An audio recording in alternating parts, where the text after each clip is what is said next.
I'm Jody Wambeck. We are here at the Willmar Public Library for the grand opening of the Smart Play Spot.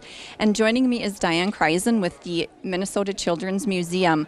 They are one of the sponsors that made this all possible. Diane, welcome and thank you for being here. Diane, tell me a little bit about how the play spots have started and how did we end up getting one here in Willmar? Yeah, happy to do it because it's so fun to have a Smart Play Spot here in your library. Smart Play Spot started about 2 years ago through a federal planning grant with the Institute of Museum and Library Services, where we piloted 3 Smart Play Spots with 3 library systems in the metro area. Those libraries had tremendous success with seeing families come more often to the library and to stay longer. And so based on that, Minnesota Children's Museum then went to the state legislature and sought funding through the Minnesota Arts and Cultural Heritage Fund to be able to bring this, the Smart Play Spot out into communities around the state. We received that funding and have been working the last a little bit less than a year, and this is now the 8th Smart Play Spot that has been opened up in the communities. And I was just going to say that Willmar was selected in particular because of the tremendous response from the community in matching those funds from the state of Minnesota. Great. And in addition to just it's a great literacy environment for kids to be in and play in, but tell us more about kind of the underlying, I mean, it's more than just playing in the boat and fishing. What else is going on while they're enjoying the fun? Yeah, absolutely. Play is a natural way for young children to learn. So there are 2 underlying elements here. One is about the language and literacy development because it's very important for kids going off to kindergarten and having success in school up through 3rd grade. You're really learning how to read because after that you need to read to learn. And so it's based on 6 pre-emergent literacy skills that develop narrative skills and hearing the sounds of rhyming and becoming familiar with books. And research does show that it's through play and in pretend play in particular where kids develop a much more complex vocabulary and engage in language at the same time. This is such a great addition. I am just thrilled to be part of the Willmar community and have this available at our library. Diane, thank you so much. We greatly appreciate your time. Thank you. Hi, I'm now joined by Ryan McCormick. He is the head librarian here at the Willmar Public Library. Ryan, we are so excited that we have the Smart Play Spot from the Children's Museum now as a permanent site here at Willmar Public Library. What does that mean to the library? Well, it's definitely very exciting. We have long focused on early literacy and developing those skills for kids, and this is just definitely a new venue to promote it to, and we're so grateful for the expertise of the Children's Museum in designing the Smart Play Spot. And we also look forward to incorporating it into different programming, different story hours with different themes and things like that. And then, on a personal level too, I'm just thrilled because my own daughter is the age that she'll most benefit from the Smart Play Spot too. So to develop these skills like sorting, and just being more aware of getting ready to read and things like that too, is definitely very exciting. And that's kind of part of it too, is to kind of encourage parents to embrace their role as their children's first teacher too. Is definitely very exciting. So we're honored and grateful and appreciative of everybody who helped make it happen. Great. Ryan, thanks so much. This is going to be a great addition to the library, and I'm very excited that it's here. I don't have young children, but almost wish I could borrow some to come and play in, and it's going to be so much fun. So thank you so much, and all of the work that you did to help get it here. Thank you, Joe. Thank you. Patty Doles with the Empower Initiative is now joining me. Empower, along with Burlington Northern Santa Fe, Jennie-O Turkey Store, and Southwest Initiative Foundations, are some of the funders for our play spot here at the library, and she is joining me. Patty, tell me a little bit about why Empower chose this as a project to sponsor. I mean, this is great literacy addition to the library, but why did Empower choose to sponsor this? I think we made this decision because it's part of our mission. It's a part of our core mission to support early literacy. We work in the community throughout the year with the Grow-Mobile, going out to daycares with literacy packs, and this just fit into our grant section of what Empower does. It supports other community initiatives that help children develop those early literacy skills. Great. Well, Patty. This is greatly appreciated by the community, by the library, and I'm sure you'll be here with some of your grandchildren at some point in time as well.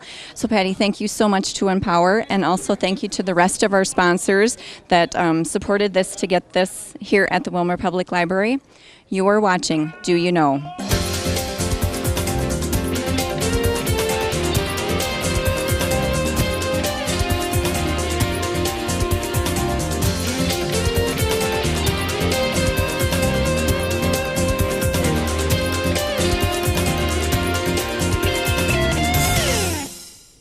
Hi, and welcome everyone to the Hawk Creek Animal Shelter. I'm Bobby Bauman, Director of Operations, and I would just like to welcome you to our shelter and encourage everyone to come on out and take a look at the animals we have available for adoption. Through the month of December and up until New Year's Day, pretty much, all the animals are 15% off their regular adoption fee. We're trying to get these animals home for the holidays, so if you feel you have room in your heart for one more animal or pet, please stop down and take a look at all the wonderful pets we have here at the shelter. And don't forget that we do have some merchandise available. We have shirts and sweatshirts available for those people that maybe come down here to the shelter and volunteer, or if you just want to support the Hawk Creek Animal Shelter, stop down for a t-shirt or a sweatshirt.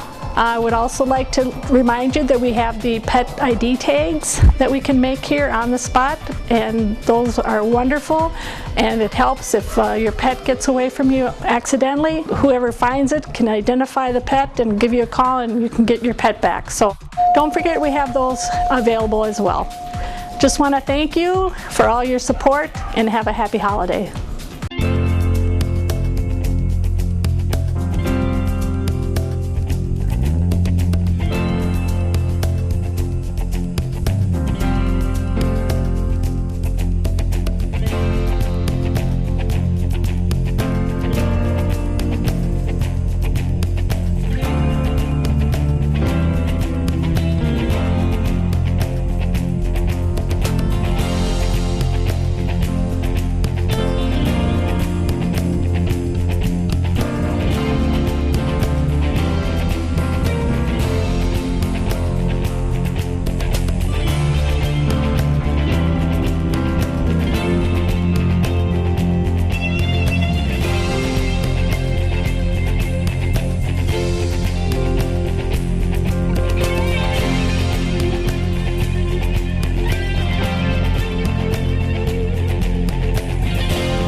It is Do You Know, and we are in studio today to talk about an exciting new happening going on here at the RAC studio.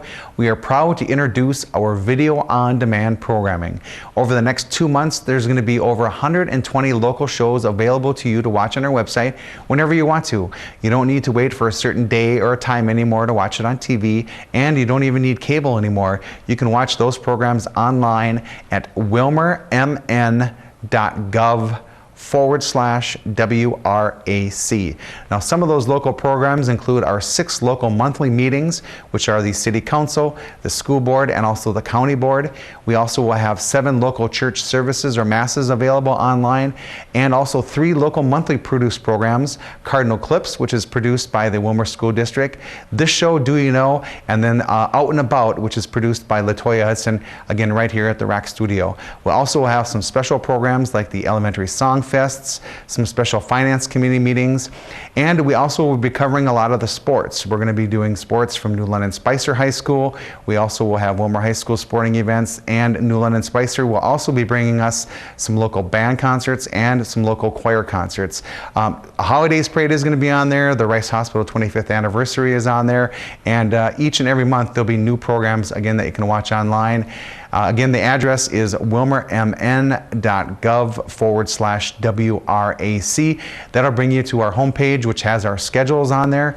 You'll see anything with the blue link that says View on Demand can be watched at any time. Just click on it and it'll pop up for you. If there's a program that you're looking for that's not in the web schedules for that day, just simply type it into the web schedule search box and then click Search Programs, and it'll bring the search results up for you all online again whenever you want to. So what we need you to do is to tell your friends, tell your family, maybe they live out of state or they don't have cable, that now they can watch our local programs here at the RAC Studios online. If you have any questions, feel free to give us a call here at 231-0594. We hope you enjoy this new technology that's being offered by the City of Wilmer and RAC 8.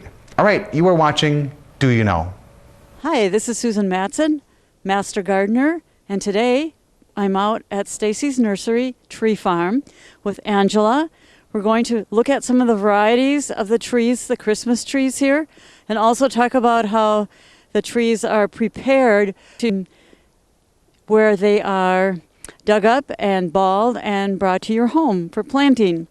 Angela, maybe you could tell us a little bit, or start by telling us about the variety and how they're cared for out here.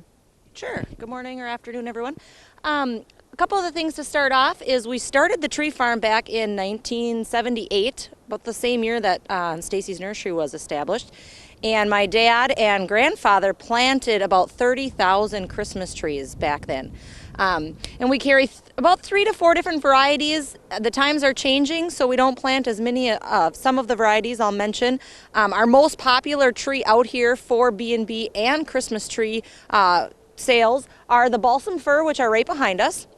The balsam fir is a short-needled pine tree. It's your most fragrant Christmas tree and most popular used in homes right now. It used to be, when we first started the tree farm, the Scotch pine was our most popular. Now we have a Scotch. If you can zoom over to that one by the vehicles, actually, that is a Scotch pine.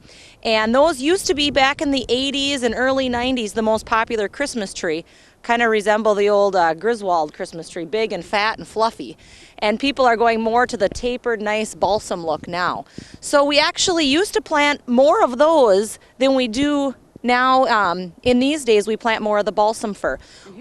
Yep, here's an early balsam fir here. Now, we plant seedlings every year out here at our tree farm. We used to plant anywhere from 8,000 to 5,000 maybe 10 years ago. Now we only plant about 3,000 because we've learned over the last 20 years that this is the most expensive hobby Stacy has. So it isn't, it's becoming quite expensive. So we don't plant quite as many as we used to. We don't harvest quite as many, but we do still plant about 3,000 a year. This is the balsam fir. This is probably about 2-year-old tree. The seedlings come in, they're probably 12 inches. On a good year, they'll grow anywhere from 12 to 14 inches each year. If we have a bad year, we will lose 80% of the seedlings we plant. So on a year like this year with drought, or a year like a couple years ago when it was too wet, we'll lose 80%. If we have a normal great spring and summer, we'll only lose 20%. Some of the care out here at the tree farm is we do fertilize once to twice a year, depending on the season. And we come out with a big machine and do that. And watering, we leave it up to good old Mother Nature. So there's really no way to water. We have 40 acres of Christmas trees out here, so you can't water all of the trees. Some of the ways they prepare them for Christmas trees is kind of interesting, because Christmas trees are sheared every year to get that shape of a Christmas tree. So we come out here with 2 to 3 guys. for a good 2 weeks, and they shear them with big kind of shears, and they get this nice tapered look. So what they're doing is they're cutting, you know, a year or two of the new growth off to get that good look. One of the other things we do is we paint the Christmas trees. A lot of people don't know that. The balsams do not get painted. They keep their color very well. The Scotch, the old-fashioned big one that we talked about, gets painted green every July. We paint the ones we're going to harvest. So Stacy comes out here and tags all the ones he wants to harvest for the year, and then him or one of the employees comes out and paints them green. He kind of looks like the Jolly Green Giant when he's done. So that's just a little bit about the tree farm out here. Do you have any other questions about the tree farm? When people come to buy Christmas trees, do they actually come out here to the tree farm to buy them, or do they purchase them at the nursery? Good question. We have a couple different ways. A lot of people do come out here and cut their own Christmas tree and do that tradition where they drive up and down the rows on a year like this year where we don't have a lot of snow. It's really easy for people to come out here, cut down their Christmas tree, bring it back to the nursery, and we can shake it for you on our shaker, put it in your stand, and tie it back on your car. Some people will come out here and tag their tree, and then they'll have us come out and cut it for them. But 99% of our customers come into the nice heated greenhouse down at the store, which we'll go visit in a little bit, and pick their Christmas tree out from down there. All right, our next stop then will be at Stacy's Nursery, where we'll take a look at the trees that are on display. We've moved inside now to Stacy's Nursery, where trees are hanging from the ceiling to give you a good view of shapes and the sizes of the trees. Angela's going to tell us a little bit more about the variety, and then we'll go into some of the care that you need to remember when you purchase your live tree.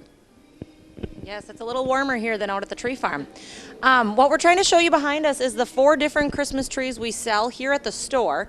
Out at the farm we mentioned the balsam fir, which is right here, short-needled, very fragrant, most popular Christmas tree, and the Scotch pine, which is a longer needle but a little pricklier. Used to be the most popular tree. These we both grow out at our tree farm. We also bring in 2 other varieties here to the greenhouse. We hang them all from the ceiling, so it's kind of like a virtual forest out here. This is called a Fraser fir, and these actually come from North Carolina. Stacy and his wife took a trip up there and met with tree farmers up in the mountains and picked their favorite grower and have these shipped to us, so they're kind of neat. They have the silver backing, which is really pretty.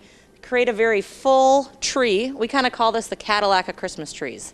So it's a little more spendy than your average tree, but people really like it because it's just really pretty and full and dense. And it does have a nice fragrance as well. Now over here is the white pine. Now these are the soft needle tree, long needle, very soft to the touch. People love those because of the softness. They're a little tougher to decorate than most Christmas trees because when you put ornaments on them, it kind of weighs down the tree. It's not as strong as the balsams or the firs behind us. So that one's not as popular. We used to probably sell 300 of them a year of the white pine. We maybe now sell 30. So it's kind of going down in popularity. The balsam staying the #1 selling tree. Some of the care, when you come out to the nursery here, what we like you to be able to do is walk through this forest and pick the tree you want, and then we want a fresh cut before you take it home. So we'll either cut it for you, or you can cut it at home, but it has to be in hot water within 45 minutes of the cut. That will allow the tree to suck up as much moisture as it can right away. And the hot water can move through the tree a little quicker than cold water or lukewarm water. So you want it as hot as you can get it out of the tap, and then you continuously fill your tree stand. You want to try to fill it every day if you can. For some reason, if your tree quits drinking, it's a great idea to go down and drill a couple holes just with your drill in the sides of the trunk of the tree. That really helps create some more holes so the moisture can come right back up through the tree. And that's about all the care you really need to know. Just a question about that. I know in the past they used to give you little packets of a product to use in the water, and I was kind of curious, is that something you recommend? We do not recommend it, no. A lot of times it was just a sugar packet, and it's really not necessary.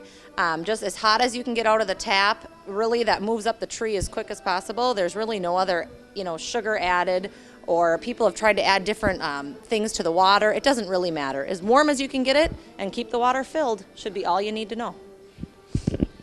Well, now you learned about trees from Sir Stacy's Nursery, the tree farm, the display here at the nursery. And now I'm going to wish you all a happy holiday from all of us at RAC 8. Hi, Jody Wambeck again. I want to thank all of you who attended the grand opening of the Play Spot at the Willmar Public Library.